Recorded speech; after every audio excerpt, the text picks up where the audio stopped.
Hey, what's up, guys? Welcome to the Intuitive Souls podcast. If this is your first time tuning in, welcome. I am so excited that the universe led you here. If you are an OG and you keep coming back, you keep learning, growing, learning to trust your intuition, stepping into that next level version of yourself, I love you. Thank you so much for your continued support and just sharing this podcast with people that might benefit from it. I appreciate each and every one of you. If this podcast is helping you, if it's giving you those aha moments, if it's invigorating you, if it's teaching you, if it's expanding you, I would be eternally grateful if you can head on over to iTunes and write a review. Those reviews allow me to get this podcast to the ears that need to hear it. And now more than ever, I think this shit can help people, don't you? Anyway, before you go ahead and click submit, make sure you grab a screenshot and send it to me at hello@ericarusso.co, no M, as I would love to thank you, a free gift for supporting this podcast. So I don't know if you guys can kind of hear, but I'm a little bit nasally. I'm recording this in bed, and I'm not going to lie, it's a vibe. I am thoroughly enjoying this. This might be a new thing for me. There's nothing quite like living your soul purpose while sitting in your comfortable bed and drinking coffee. It's a vibe. I highly suggest it. Anyway, before we dive into this episode, which is actually one that I'm really excited to share with you guys, I wanted to let you know that today is the last day to sign up for Mystic Bootcamp. Mystic Bootcamp is basically the collection of all of my courses that I have taught over the past 5 years when it comes to spiritual development, psychic, mediumship, tarot. I have some breathwork classes in there. You get lifetime access to it, and it is beta pricing.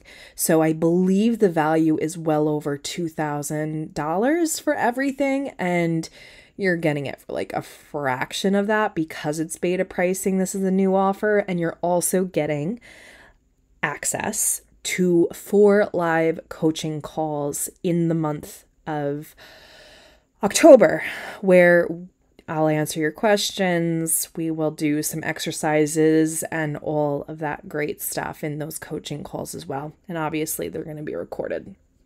So if you are interested in grabbing Mystic Bootcamp, getting lifetime access to all of these courses, today is the final day to do so. I will have the link in the show notes for you. And I hope to see you in there because I'm very excited about this offer. It's very near and dear to my heart. I was looking at some of the videos or like the modules, and I can't get over how much different I look. That's kind of the coolest thing about this job, is that you document, whether it's through your courses or your podcast or your YouTube channel or Instagram, you literally have documentation of your journey and how far that you've come. And I think that's my favorite part of this, because it gives you that space that you need to recognize that you're not the same person that you once were, and that you're constantly growing, constantly falling on your face, constantly standing up, and you're so much more powerful than what you believe. So anyway, if you want to grab that, I'll have the link in my bio or the link in the show notes for you. Today's episode is one that I've been wanting to do for a while. It is a conversation or an interview, whatever we want to call it, with my husband, Tony. We wanted to touch on the topic of spiritual growth as a couple. And I think there's a lot of wisdom and a lot of personal struggle and lessons along the way in this episode.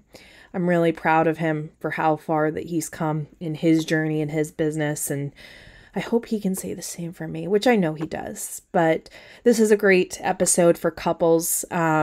He's definitely a guy's guy, and he puts it in layman's terms for any husbands or boyfriends that might want to hear what another guy has to say about all of this. So thank you guys for being here. And I hope you guys like the episode. I will see you around the internet. Okay, guys, welcome to the podcast. If you saw what was going on right now, you would just shake your head. You would just shake your head. Do you hear that crunching in the background? Yeah, that's my husband who's home sick from work today, eating his Dave's bread. You might even hear our dog, Lucy, whining in the background. We are a bunch of hot messes. We're hot messes today. We're feeling under the weather. We are laying in our bed, and I was like, you know what? If we're both home, I'm just going to press record because I've been meaning to record an episode with Tony for a while now. He's still eating his Dave's bread with butter, so I'm going to let him. It's olive oil. Oh, that's moving on up in the world. He also looks really good because he is covered in our son's Lego blanket. I'm a hot mess right now. He's a hot mess, but carpe diem, man. So I wanted to have this episode because there's actually been a couple of you that have reached out and asked about spiritual growth when you're married or spiritual growth as a couple.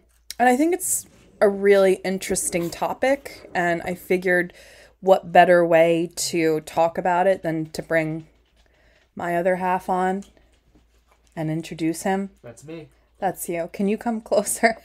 Guys, if the audio is bad and everything, it's literally because we are just speaking inside of my Apple microphone. I don't have my regular equipment here because, again, we're laying in bed. We're hot messes today.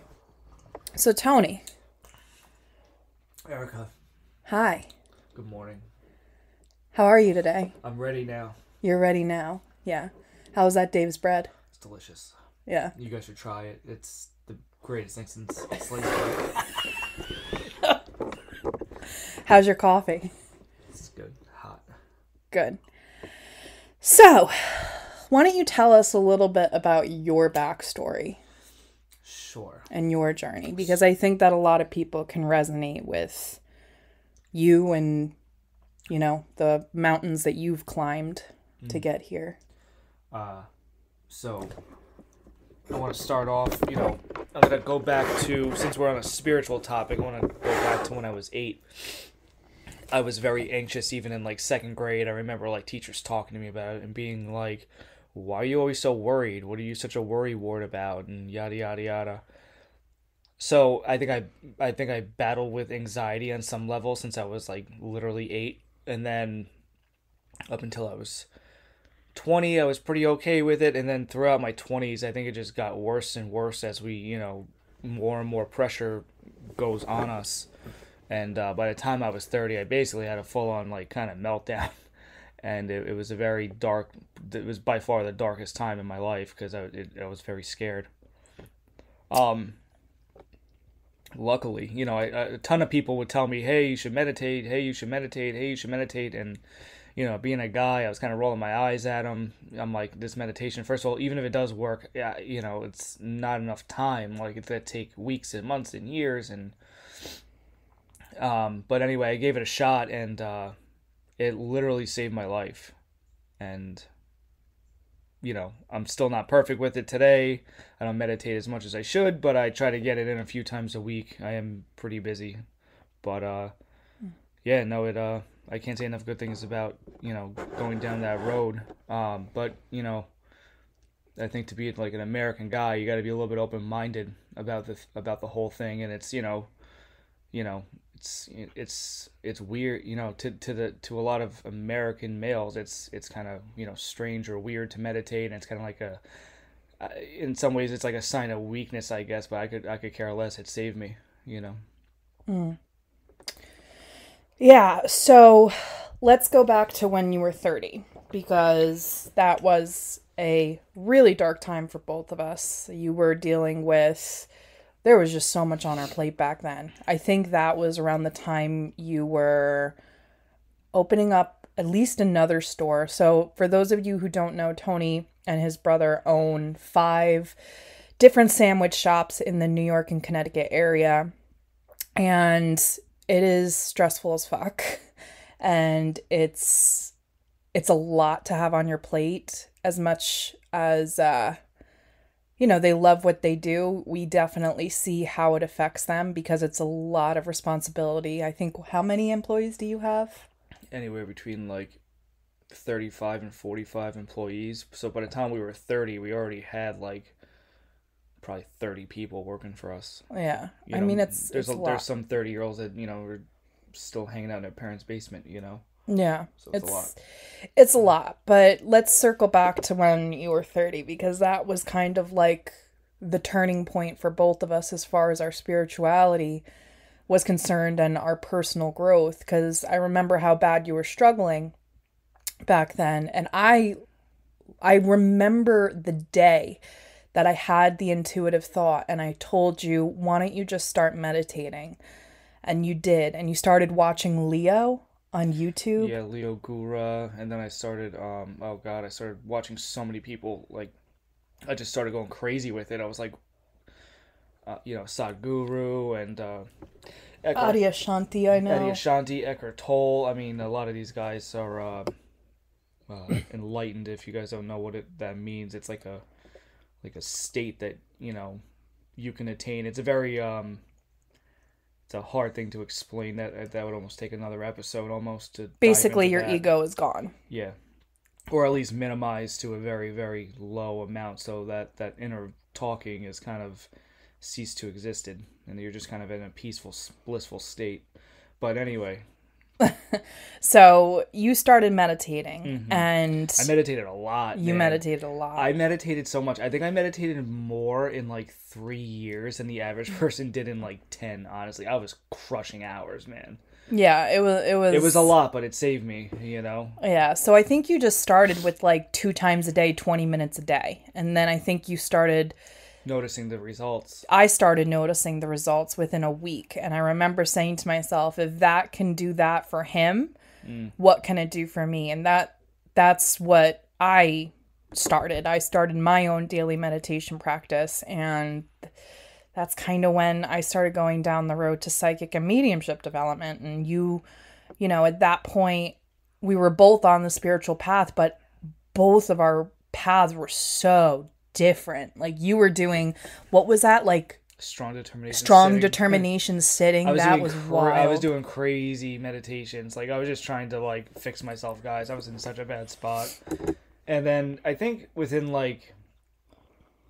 6 months to a year, I'm not saying I was fixed, but I was tenfold better than where I was at the beginning of being 30. No, you definitely were. And look, I'm I still battle with anxiety today too. I'm not a fan of driving on highways and stuff. But I battle with it and I push myself through it. But it's a battle for me. I don't like it. But I got to kick on my meditation again apparently, which is this is a good conversation to have because it's kind of bringing it to light. So, as far as being an anxious person and then finding meditation, what were some other tools that really helped you? Like, what were there, books, a YouTube, or? I think you helped actually, just like having the smoking candles and the nice music going on in the background. I think that helped me out too. You might not have even realized it, but just having a better, calmer setting kind of relaxed me. Yeah, that it's so funny that you say that, because that's something that I've always had in the back of my mind, because I don't, as much as, I love my parents and everything like that, the vibe of the house that I grew up in is not the vibe of the house that I am currently in. And I always thought that just having little tiny things to enhance the ambiance, like incense and meditation music in the background or a candle, I think it really does help, because I notice that when our kids go to other houses, it's not as calm as it is here. Yeah. That's like the best way to explain it. Like, we're a pretty calm house. Yeah. Like, it's really not chaotic. Even though our lives are chaotic outside of the house, we really try to keep it like very calm and peaceful here, not only for the kids, but for us, because it's like, Jesus Christ, business is hard. Yeah. You know? But what were some, I know that you read a couple of books, and I know one in particular that stood out. So let's talk about The Power of Now. Yeah, that's Eckhart Tolle, right? Yeah. Yeah, that one. I actually listened to the audiobook. I might have read the book too, but the audio, like, he's like so calm and like his whole demeanor is like so just chill. And you know, dude, it's a shame that more guys don't meditate. It really is. Like, guys, if any of you guys are listening, like, put your ego aside, man. If you're battling with depression or anxiety, take it from me, dude. Like, I'm a guy's guy. I watch football. Like, I like MMA. Like, it, you know, there's not much more of a. I go to the gym. I lift. You know what I mean? Like, You're a purple belt in jiu-jitsu. yeah, like, yeah. You know, like, Yeah. dude, if you're battling, go meditate, man. Yeah. Yo, there's Leo Gura on YouTube has an amazing like 20-minute intro as to why you do it and breaks it down and what happens during it and yada yada yada. That guy, those guys, you know, if I ever saw Adyashanti Sadhguru, Leo Gura, or Eckhart Tolle, those guys literally saved my life during that time. I was in a real dark, nasty place, guys. Yeah. You know. And I think I really truly believe to some degree when it comes to men and meditating or anxiety or depression, I think it's so extremely common.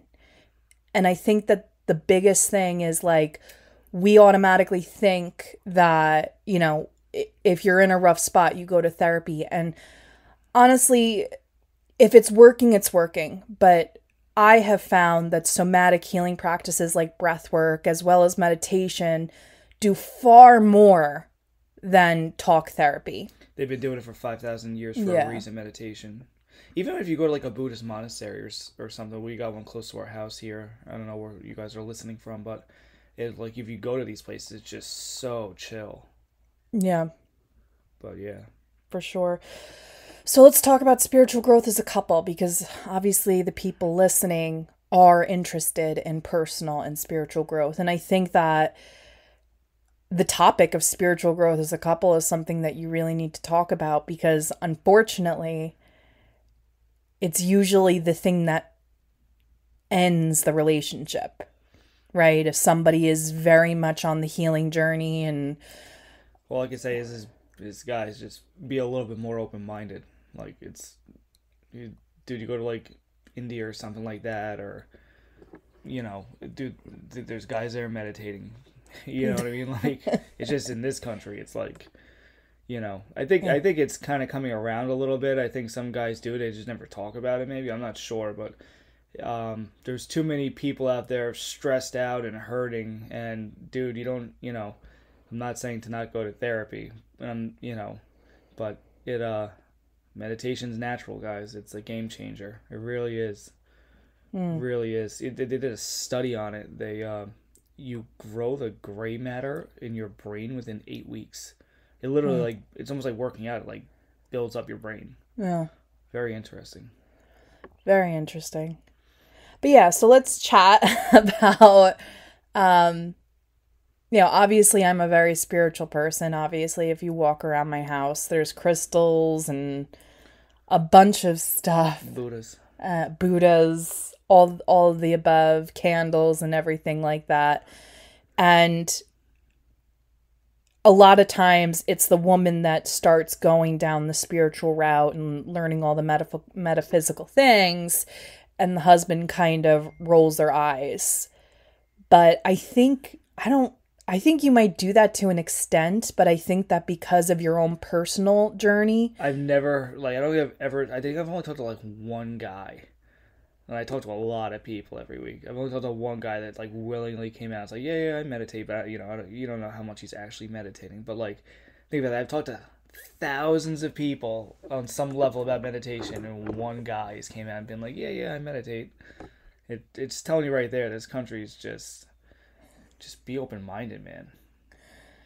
Is that why you think you're so supportive of me and my journey?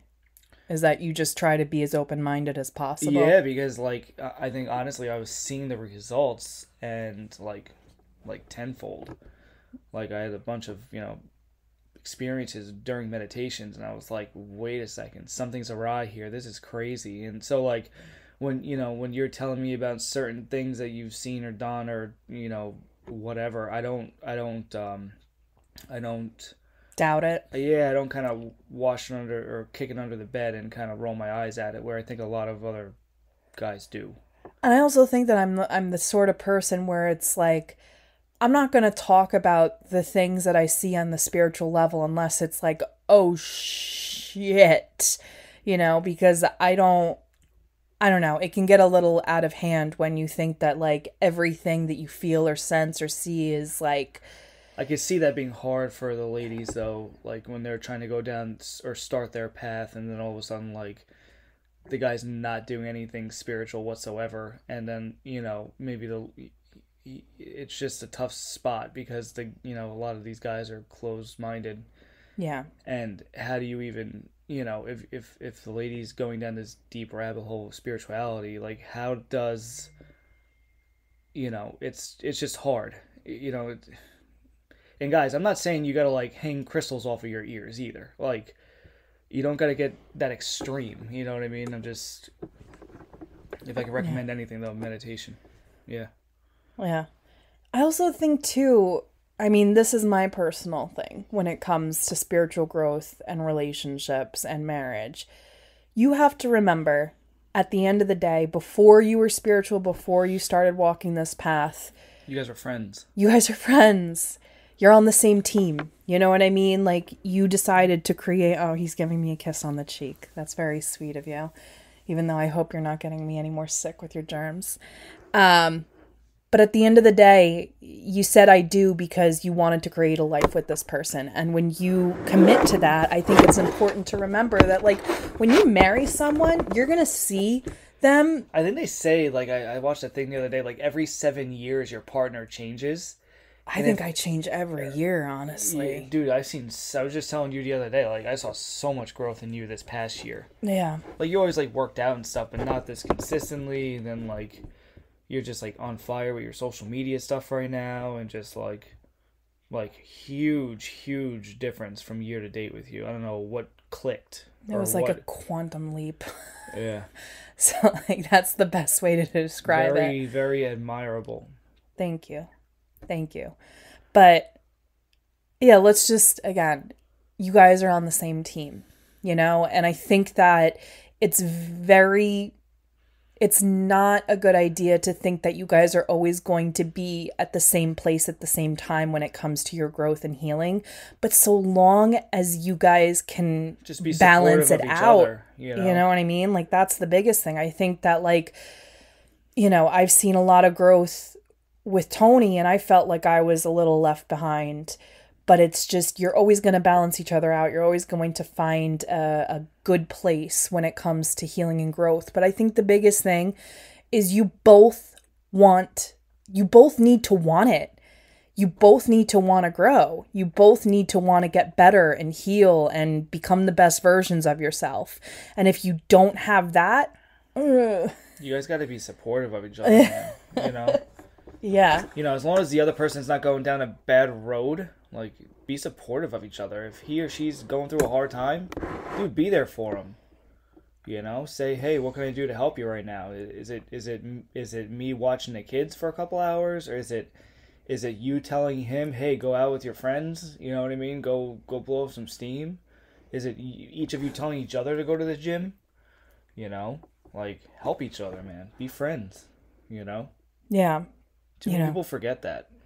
Yeah, I think that's a big thing. That's always something that we've been really good at, is just, I have my own life and you have your life, and we just hold each other accountable, for sure, when it comes to basically everything, especially when it comes to the gym and stuff.